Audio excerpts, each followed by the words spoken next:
Leader TV में एक मर्तबा फिर खुशामदीद। हमारी बातें जनाब केस नागपाल साहब से जारी हैं। केस जिन्होंने ये प्रोग्राम अभी इस वक्त शुरू किया है उनको मैं बताता चलूँ, केस नागपाल साहब जो हैं वो सूफ़ी मनश, पढ़े लिखे आदमी और सिंधी, उर्दू, अंग्रेज़ी 3 ज़ुबानों में उनकी किताबें लिखी हुई हैं और 5 ज़ुबानें बशमूल पंजाबी और संस्कृत, हिंदी वो जानते हैं।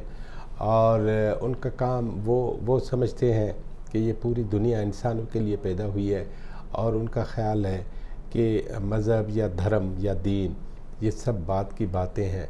और जब कोई चीज़ पैदा होती है तो उसका कोई मज़हब नहीं होता, फिर उसको मज़हब मिल जाता है जिस भी घर में, जिस भी इलाके में वो पैदा होता है। जनाब नागपाल साहब जी, हम वक्फे से पहले आपकी बातें सुन रहे थे। शहजाद कोट और लाड़काना में क्या फ़र्क पाया, कुछ याद है? बिल्कुल याद है। मैं वहाँ पैदा हुआ हूँ और 15 साल तो वहाँ मैं पढ़ा हूँ। वो गलियाँ, वो आज इतनी मोहब्बत है कि मैं हर साल 2-2 महीने जाके रहता हूँ। अभी भी शहजाद कोट से आ रहा हूँ। लाड़काना एक हमारे वक्त का तसव्वुराती शहर था, जो बड़ा शहर था जिसमें फैसिलिटीज़ थी और सबसे बड़ी उस वक्त की अट्रैक्शन सिनेमा। तो अच्छा, शहजाद कोट में सिनेमा नहीं था? एक थी निशात टाकीस, मगर वो इस लेवल की नहीं थी कि यहाँ रॉयल था, एम्पायर था, निगार था। तो वो बाद में अलमंजर बना, फिर अलमंजर बना, वो भी देखा। मगर हम थे उस वक्त तक जब ये 3 थे। और बंदर रोड लाड़काना। और ख़ास बात, क्योंकि मैंने कहा ना कि मेरा ननिहाल मैन बंदर रोड पे जाड़ल छापड़ के सामने था, तो वहाँ जो ख़ास बात बता रहा हूँ, सोया होता था दोपहर में और रात को 12 बजे घोड़े के सुंबों की आवाज़ और शायर का दिल टाप टक टाप टक टाप टक टाप टाप, और वो घंटी होती थी उस वक्त टागो में। हाँ यार वो रोमांस था रियली। तो ये शहजाद कोट में नहीं था। हाँ। ख़ास बात। बाकी प्लेसेस, बाग, जनाब बाग, और फिर उसमें कुछ सिंगार अली सलीम, मुझे याद है जनाब बाग जाते थे तो वहाँ वो म्यूज़िक सिखाते थे। अच्छा, हाँ, हालांकि सिंगार अली सलीम सक्कर रोड़ी के थे, मगर हाँ। वो लाड़काना में बाकायदा अच्छा। स्कूल जिस तरह खोला था, इस तरफ लेफ़्ट साइड पर हम एंटर होते थे तो वो सिखा, उनकी आवाज़ आती थी, मैं सुनता था, खड़ा हो जाता था कि मेरा बस चले तो मैं जाकर सीखूं भी। मगर मुझे ये डर था कि पता नहीं वो कितने पैसे मांगेंगे। गया नहीं, कभी पूछा नहीं, मगर शौक़ तो बचपन से था म्यूज़िक से। स्कूल में मैं गाता था, मेरे हेडमास्टर सारे स्कूल को जमा करके कहते थे नगमे सुनाओ, तो उनको बहुत पसंद थी मेरी आवाज़। तो इस तरह एक रोमांटिक सा माहौल था लाड़काना हमारे लिए। और वाकई लाड़काना हुजई नाणो तो घूम लाड़कानो, वो लाड़काना बहुत अच्छा था। अब गया तो मैं लाड़काना को पहचान ही नहीं रहा था, इतना तंग और तारीख हो गया है, इतनी दुकानें, रोड्स छोटे हो गए हैं, इंक्रोचमेंट, सारी इंक्रोच, तजावजात, और ये हर जगह है, हर जगह। शहजाद कोट भी नहीं है बचा इससे, और कराची का तो बेड़ा गर्क कर दिया है हर जगह। मैं जहाँ रहता हूँ गार्डन में, फुटपाथ से चल नहीं सकता, वहाँ फूड स्ट्रीट बनी हुई है। मुझे नहीं समझ में आता यहाँ के, अब ये म्यूनसिपल वालों का काम है, काउंसिल्स हैं, अब तो ये बीडी इलेक्शंस हो गए हैं, तो इसको उठवाते क्यों नहीं? क्योंकि वो कायदे-ए-आज़म की सिफारिश लाते हैं। कायदे-ए-आज़म करीब भी रहता है नहीं, और सबसे बढ़कर यह मुल्क उन्होंने बनाया था, तो हम लोग उसी से वफादार हैं सिर्फ।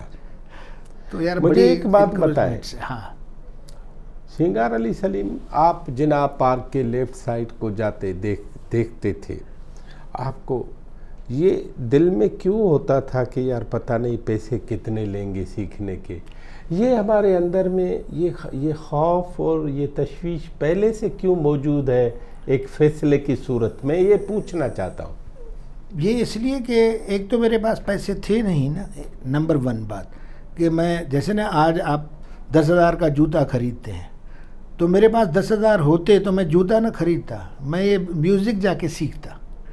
तो ये डर तो नेचुरल है ना, क्योंकि वो साहब बहुत मुश्किल से मिलते हैं जो आपको फ्री सिखा दें आपका शौक़ देखकर।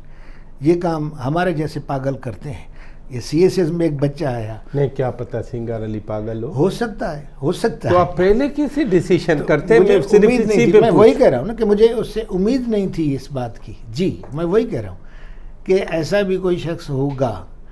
तो मुझे नहीं पता, मैं उनके लिए कुछ नहीं कह रहा कि वो करते या न करते, मगर मैं उनके अंदर गया ही नहीं, सिर्फ बाहर से आवाज़ अच्छा, सुनता। लाड़काना में जाम शोरों में या डिग्री कॉलेज और सिंध यूनिवर्सिटी में क्या फ़र्क था?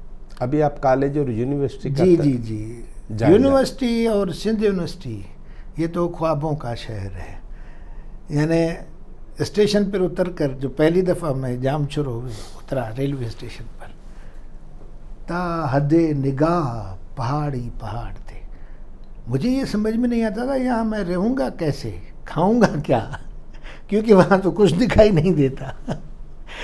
तो कार्नर में खड़े हो गए, पॉइंट आएगी यूनिवर्सिटी की, उसमें बैठेंगे जाएंगे। यार इतना रोमांटिक जगह है। और फिर अभी ज़्यादा ग्रीन होनी चाहिए, मेरा ख्याल है इतनी ग्रीन नहीं है। एक यूनिवर्सिटी को, एक एजुकेशन इंस्टीट्यूट को इतना ग्रीन होना चाहिए, वो मैं स्विट्ज़रलैंड में देख के आया। रेलवे स्टेशन के नहीं, आप IBA देखेंगे ना, हाँ सखर हाँ IBA सखर, वो बिल्कुल वो ग्रीन है। बिल्कुल या यहाँ लम्स है। लाहौर देखेंगे, हाँ, ग्रीन है। लाहौर तो बहुत ग्रीन है। नहीं, लेकिन मैं एक इंस्टीट्यूट को ऐसा, उनका अभी वो ड्रामा चल रहा है आजकल तुम्हारे हुस्न के नाम, उसका college of art and design देखा है, क्या कॉलेज है। इस तरह पेशावर की मैंने इस्लामिया कॉलेज, जिसका नोट के पीछे क्या वो चीज़ें बनी हुई हैं। पेशावर को तो फूलों का शहर कहते हैं। तो बहरहाल तो वो ग्रीन होना चाहिए। तो सिंध यूनिवर्सिटी क्योंकि पहाड़ हैं, बहुत कम ग्रीनरी है, उसको बहुत ज़्यादा ग्रीनरी होनी चाहिए। और आर्ट्स फैकल्टी के बाहर ग्रीनरी थी और बगीचा स्टाइल था जहाँ हम बैठ भी जाते थे। तो यूनिवर्सिटी बहुत बड़ी चीज़ है अगर उसमें उस्ताद हों। हमारे यहाँ एक बड़ी ट्रेजेडी है कि अब वो अभी उस्ताद कौन सा नहीं साल है आपका? 73 73 में you entered into university of Sindh. 73 74 में कितने फाइनल बरस किया, पढ़े? 2 साल। 2 साल उधर रहे। प्रीवियस और फाइनल। ठीक है। 74 के बाद मैं जॉब में लग गया। मैडम खमीसानी ने बग़ैर रिज़ल्ट के मुझे जॉब दिलवा दी। उनके लेटर को लोग तरसते थे कि वो रिकमेंड करें, वाह। वो नहीं करती थी। जब मैंने कहा कि आई विल बी प्रोफेसर, तो देन गो एंड ज्वाइन। मैंने कहा मैडम रिज़ल्ट ही नहीं आया। इट्स मेरा प्रॉब्लम है, तुम्हारा नहीं। छोटे से कागज़ पर लिख के दिया। पब्लिक स्कूल हैदराबाद, मैंने वहाँ 1 महीना पढ़ाया है। लतीफ़ाबाद 4 नंबर। 4 नंबर पे वो मिस्टर जमालुद्दीन शायद थे, बड़े सीजन्ड किस्म के आदमी था। मैंने उसको लेटर दिया, बेल बजा के असिस्टेंट को कहता है सर को क्लास में छोड़ के आओ। मैं तो हैरान हो गया, न कुछ पूछा न बात की। 3 दिन जा रहे ऐसा होता रहा। आखिर मैं गया उनके पास। मैंने कहा सर देखें, या तो मुझे आर्डर दें आप, या मैं ये लेक्चरशिप मेरा जो है वो टारगेट है और जॉब्स आ रही हैं, मैं अप्लाई करूं, इंटरव्यू में जाऊं। तो हंसने लगे। बेटा तुम्हें आर्डर की क्या ज़रूरत है, तुम्हें तो 10 आर्डर मिलेंगे। जिसको खमीसानी ने भेजा है यहाँ, मुझे नहीं समझ में आ रहा था। बेटा तुम रहोगे नहीं स्कूल में। 1 महीने के बाद यूनिवर्सिटी ने मुझे आर्डर भेजा विदाउट इंटरव्यू, क्योंकि मैंने कहा कि जिनको सिलेक्ट करना है उनका मंजूर नज़र हो गया। बहुत खुश हुआ, ले गया इनके पास। तो हंस रहे थे। मैंने तुम्हें आर्डर नहीं दिया बेटा, तुम रहते ही नहीं मेरे पास, मुमकिन ही नहीं था कि ये बंदा मेरे पास रहे। तो इस तरह फिर मैंने यूनिवर्सिटी ऑफ सिंध को ज्वाइन किया और नवाब शाह में college of engineering Sindh university का हिस्सा होती थी। अच्छा। जो अब कायदे मिलत है, उसका जो वीसी था वो मेरा कोलीग दोस्त था, या हम साथ पढ़ाते थे। तो वहाँ 1 साल पढ़ाया। फिर शेख अयाज वीसी बनकर आ गए। मुझे वार्डन बनाया गया था, कोई बन नहीं रहा था। और वार्डन के दौरान नज़्म ज़ब्त संभालने के लिए मैं तो इक्वलिटी का कायल हूँ, एडमिशन कमेटी का मेंबर था। 2-4 बच्चे आए कि सर हम आपसे बात कर सकते हैं, औरों में उम्मीद नहीं है। उनका क्या बात? सर ये डेली डोमिसाइल आ रहे हैं और आप देखें वो बंदा पैसे लेकर आपकी तरफ भेज देता। मैं तो ये कैसे हो सकता है? अरे वो तो इंसाफ तो इंसाफ है। मैंने उसको बुला कर डांटा बाकायदा। मैंने कहा दोबारा आया तो तुम पर एक्शन किसको लूंगा। डांटा? क्लर्क को, जो भेज क्लर्क रहा किस था, काम पे लगा हुआ था? लगा हुआ था जाली डोमिसाइल जी पे दाखिले दे रहा था। जी। मैंने कहा दोबारा आया तो फिर तुम्हारी खैर नहीं है। उसके बाद जो अखबारों में आया कि भाई ये एक शख्स बैठा हुआ है जो ये कर रहा है, वो कर रहा है। मुझे इमदाद हुसैनी और जफ़र हसन ने, सिंध यूनिवर्सिटी आता था, इनसे दोस्ती थी, तो मुझे कहा नागपाल जी तुम्हारे खिलाफ आग जल रही है। मैंने कहा यार मैं करूं क्या, पढ़ता तो मैं हूँ, मैं वार्डन था, सारे अखबार मेरे पास आते थे, मगर मैं करूं क्या, मैंने किया कुछ नहीं है। सवाए इस बात के जो कि मेरा ज़मीर आज भी इस पर कायम दाम है कि मैंने इंसाफ की बात की। खैर हुआ यूँ कि मुझे एक दफ़ा वीसी साहब जनाब शेख हयाज ने बुलाया, जैसे आप बैठे हैं मैं वैसे जाके बैठा, यू आर टर्मिनेटेड। वाह, मैं तो हैरान हो गया। पूछा कुछ नहीं? कुछ नहीं, न वो इल्ज़ाम रिटन में आज तक मेरे पास इल्ज़ाम नहीं है कि मैंने किया क्या है, क्योंकि वो जो है ना परमानेंट जॉब तो नहीं थी, एडहॉक था ना 1 साल, मगर ये बड़ी ज़्यादती है। और मैंने इतने शेख हयात मेहनत साहब ने आपसे पूछा भी नहीं, बता रहा हूँ रियल, मैं फर्स्ट हैंड नॉलेज दे रहा। नहीं, मैंने आपके ये साथ कहा, हुआ है, आप भी बता सकते हैं। मैंने उनको सिर्फ एक जुमला कहा, मैंने can you do anything for me sir? No I am sorry I can't do anything.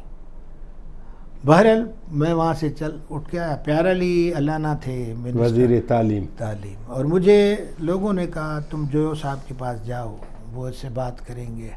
मुझे सख्त ज़रूरत थी यार, मेरी अन्ना बहुत ख़राब है, एक के पास जाऊं, फिर अन्ना के पास जाऊं, और फिर जब वो कह रहा है कि कुछ नहीं हो सकता। बहरहाल वो एक पॉलिटिकल, बहरहाल मेरी 1 साल की बेरोज़गारी मेरे गले पड़ गई। उसी में वो बता रहा हूँ कि मेरे साथ ज़्यादती हुई। पनाह अली शाह साहब सेक्रेटरी एजुकेशन थे, और उनका वायदा था कि किसी नॉन मुस्लिम को जॉब नहीं दूंगा। मुझे पता था, मगर मुझे तो चाहिए ना। मैं गया। पनाह अली शाह साहब का मंशूर था? बिल्कुल मंशूर था, पक्का। अच्छा, माशाअल्लाह। मगर मैं गया, और ये सिंध में मुलाजमत करते थे? जी जी। मैं गया और वहाँ एक्सपर्ट ने इंटरव्यू किया, पूरा हो गया। तो इन्होंने मुझसे 2 सवाल पूछे, बहुत मामूली से सवाल पूछे। How Shelley died, how Keats died, उल्टा करके पूछा, मैंने सीधा कर दिया जी। मैंने कहा एनीथिंग एल्स सर? जी नो थैंक यू। आप दिल कर रहा था उनको सुनाऊं कि तुम दोगे तो नहीं, मगर तुम्हें जो पूछना है पूछो, मेरिट तो अब मेरा आजमाओ, फिर तुम्हारी मर्जी है। मगर मैंने कहा क्या पता मिल जाए, मगर वो नहीं मिली। वही कह रहा हूँ कि मैंने इस नाम की वजह से बहुत मुसीबतें, मुझे जॉब की सख्त ज़रूरत थी, और मैंने इतनी मुश्किलों से, इतनी मेहनत से एक यूनिवर्सिटी की जॉब की, और वो चली गई। फिर मेरा कमीशन का इंतज़ार था। कभी शेख हयात से फिर मिले? नहीं। मैंने बताया मैं इस तरह और कभी नहीं मिला। नहीं, नौकरी को छोड़े वैसे? नहीं, एज अ राइटर भी नहीं। देखें, जिसमें गुरूर होता है ना, मेरी एक कमज़ोरी तो है। शेख साहब में ये गुरूर क्यों था? हाँ, ये बात कहें। आपने बांस का लकड़ा देखता है, दरख्त देखा है, उसमें कोई फल नहीं लगता। जिसमें कोई फल नहीं लगता वो अकड़ता है, और फलदार टारी जो है वो टाली नीचे झुकती है। टहनी जो है जी, वो टहनी झुकती है। ये फलदार शख्स नहीं था। इसकी सारी किताबें, मुझे उससे इश्क है, उसकी शायरी से। मैं ओन करता हूँ, मैं पढ़ता हूँ, मैं सुनाता हूँ। उस जैसा और शायर नहीं है लतीफ़ के बाद, अगर है तो अयाज है। उसकी टैलेंट, उसकी सारी किताबें, जुल्दे मेरे पास मौजूद है।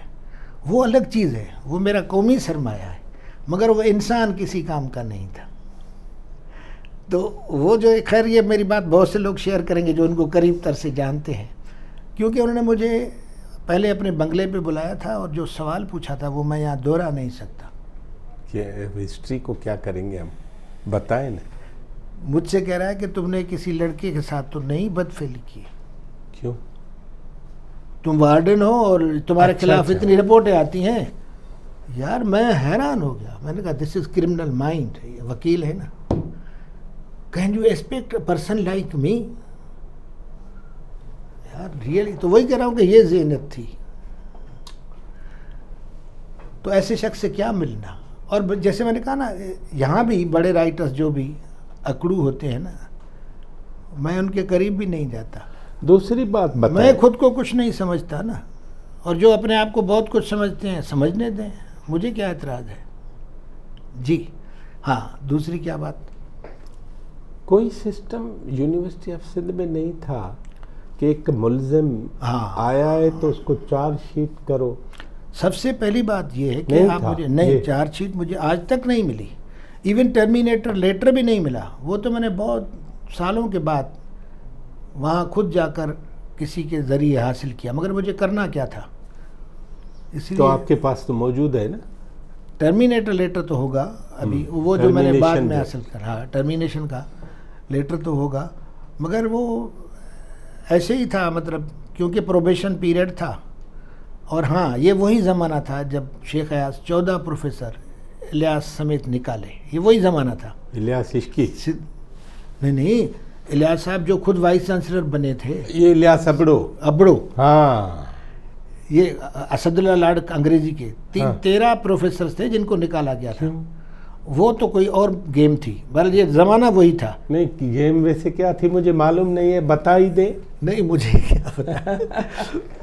वो तो वैसे ये सारा किसको पता होगा इस गेम के बारे में? पॉलिटिकली जो है एक मसला था, और उस वजह से उनको निकाला गया। फिर इलियास अबड़ो जब वीसी बने तो उस वक्त तो मैं कराची आ चुका था कमीशन पास करके। मुझे किसी ने कहा अब आप यूनिवर्सिटी आए, मैंने कहा अब नहीं आऊँगा, क्योंकि मुझे लक ने ऐसा फेवर किया, अपनी मेहनत का सलाह मिला, मैंने कमीशन टॉप किया जी। उसकी वजह से मुझे, और मैं इतना खुश था, मुझे याद है ठंडी सड़क कमीशन ऑफिस से बाहर निकला, उड़ रहा था, क्योंकि मैंने एक भी सवाल मिस नहीं किया। कराची से एक्सपर्ट आया था, हैदराबाद में इंटरव्यू था, और मुझे भी पता नहीं था कि मैंने टॉप किया है। मुझे बहुत देर से पता हुआ जब मैं सीनियर से भी सीनियर निकला, जब सीनियरिटी लिस्ट आई, और उसकी वजह से मैं 20 ग्रेड तक पहुंच गया।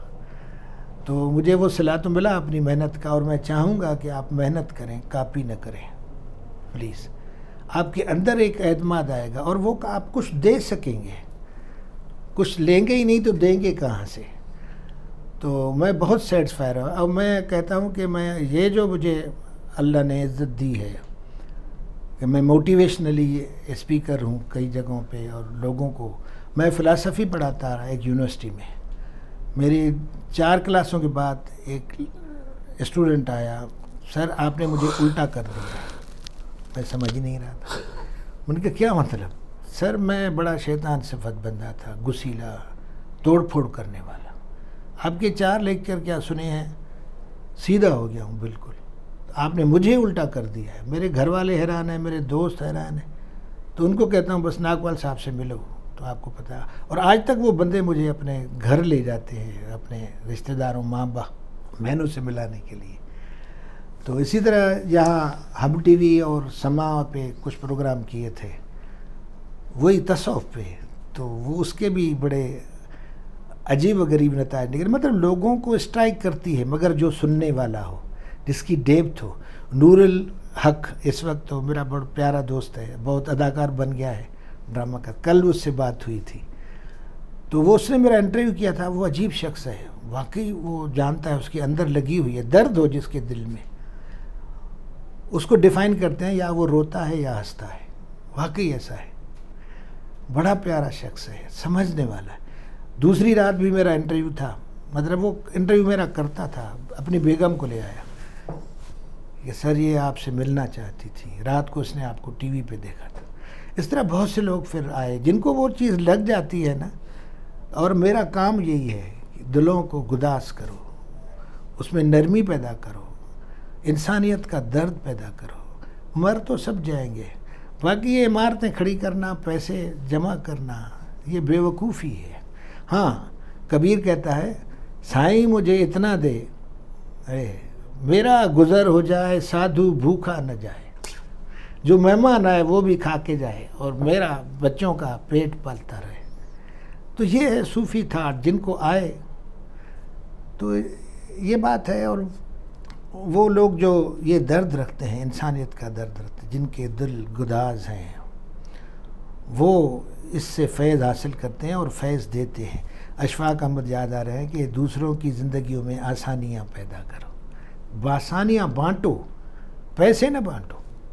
तुम्हारे पास पैसे नहीं है ना, आसानियाँ तो बांट सकते हो, मोहब्बत से बोल सकते हो किसी का। बाबा फरीद याद आ रहे हैं, गन शकर, यानी ये मैं आपको बता रहा हूँ। अब साइंस और तसव्वुफ़ की बात सुनिए, ये मेरी अपनी फाइंडिंग है, रिसर्च है मेरी। मैंने अभी जाके पढ़ा, साइंस कहती है, ये बात मैंने अपने सूफ़ी लाकूफ़ी प्रोग्राम में भी की थी, आपकी 82% बीमारियां यहाँ से पैदा होती हैं, नेगेटिविटी से। ये भी वाजे कर दूँ, अब ये दुख जो जिस्म के हैं ना, वो यहाँ से हैं। आपकी स्ट्रेस है, स्ट्रेन है, डिप्रेशन है, ये आपको मार देती है। बाबा फरीद कह रहा है, यानी जो सिंधी पंजाबी का पहला शायर था, इतनी पुरानी दर, बुरे दा भला कर, और ये पूरा तसव्वुफ़ है 2 लाइनों में। भले का भला करोगे तो क्या हुआ, लतीफ़ साहब ने यही कहा, बुरे जो भलो कर, बुरे दा भला कर, गुस्सा मनो न हंडा है। ये बीमारियां गुस्से की वजह से है। कैसे कहता है दूसरी लाइन में, बुरे दा भला कर, गुस्सा मनो न हंडा है, देही रोग न लग गई। ये देखो, उस वक्त ये साइंस आज कह रही है, देही रोग न लग गई, तुम्हारे जिस्म में बीमारी पैदा नहीं होगी। पल्ले सब कुछ पा है, तुम्हारे पल्ले में वो देगा, तुम दोगे तो वो देगा, और ये मकाफात अमल है, जो बोओगे वो काटोगे। तो ये है कि साइंस आज की बात कर रहा है, वो पहले कह रहा है कि गुस्सा करने से तुम्हारे जिस्म में नेगेटिविटी आएगी और तुम बीमार पड़ जाओगे, देही रोग न लगे। मैं एक छोटा सा वक्फा लूँ, ज़रूर। फिर ये तीनों जो शायर हैं जिनका जिक्र आप कर रहे हैं, उनके बारे में मैं आपके हवाले से पूछना चाहूँगा। नाज़रीन, जनाब के इस नागपाल साहब से हमारी बातें जारी है। एक छोटे से वक्फे के बाद हम इनसे पूछेंगे तकाबली जायज़ा कुछ शोरा के हवाले से और उनकी बातें पूछेंगे। हमारे साथ रहिए।